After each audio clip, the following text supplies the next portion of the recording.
Peter slept for a long time. Finally, he was awakened by a soft rapping on the door of his tree. When he opened his eyes, it was still dark. He felt for his sword. "Who is it?" he asked.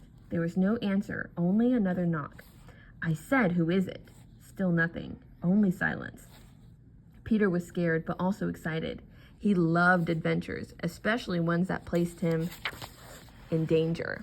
His heart beat very fast. "I won't open unless you speak," he said. "Let me in, Peter," the visitor finally said in a lovely bell-like voice. It was Tinker Bell. Peter quickly unlocked the door and she flew in, her face flushed and her pretty dress stained with mud.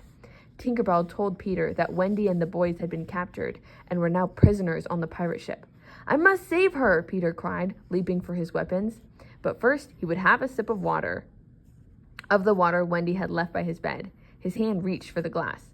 "No!" Tinker Bell cried, for she had heard Hook mutter about his trick as he sped through the forest.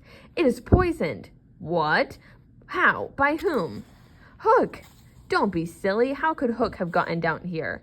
"I don't know, but he did." Peter Pan was stubborn and thirsty, so he raised his glass anyway. Tinker Bell flew quickly between his lips and the glass and took a sip of the water instead. "Hey, that's my water," Peter protested. Tinker Bell did not answer. She was already spinning dizzily in the air, poisoned. "Tink," Peter said, suddenly afraid. "You should have listened to me," Tinker Bell said weakly. "Oh, Tink, why did you risk your life to save me?" Peter asked. Her wings were weak, but she managed to land gracefully on Peter's shoulder and give his nose one last loving pinch. She whispered in his ear, "Because I love you, you silly donkey." Then she flew weakly back to her little cave and collapsed on her bed. Peter knelt near Tinker Bell's limp body in distress. His head filled almost the entire space of her room. Tink's light was growing darker. Peter knew she would die if it went out entirely.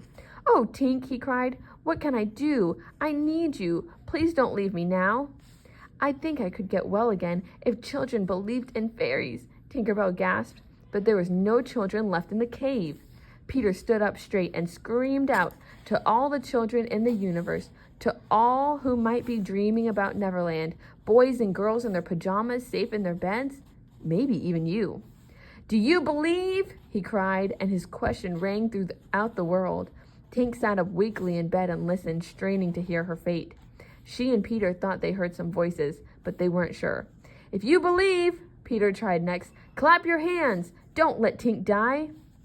This time they heard their answer, many children clapping. A few naughty, nasty children hissed, but mostly they clapped, until, that is, the clapping suddenly stopped, having been hushed by worried mothers who had rushed into bedrooms to find out what all the commotion was about. Nevertheless, that little bit of clapping was enough. Tinker Bell was saved. Back to her old self, she didn't even think of thanking the children who believed, although she did want revenge on the few who had hissed. "Now we must rescue Wendy," Peter vowed. Oh, if only some clapping could work that magic as well. Yes, we must always think of Wendy," Tinker Bell said glumly. It was a cloudy night, not good weather for flying, so Peter pressed forward on the ground in Indian fashion. He could not help but notice that the island was strangely quiet, as though it were still in shock from the recent battle. As Peter walked, he looked for things the boys might have dropped. He had trained them, if ever taken, to leave such clues. Slightly, for example, was to cut trees, and Curly to drop seeds. Wendy knew to drop her handkerchief. But he saw nothing. He swore a terrible oath. "Hook or me this time."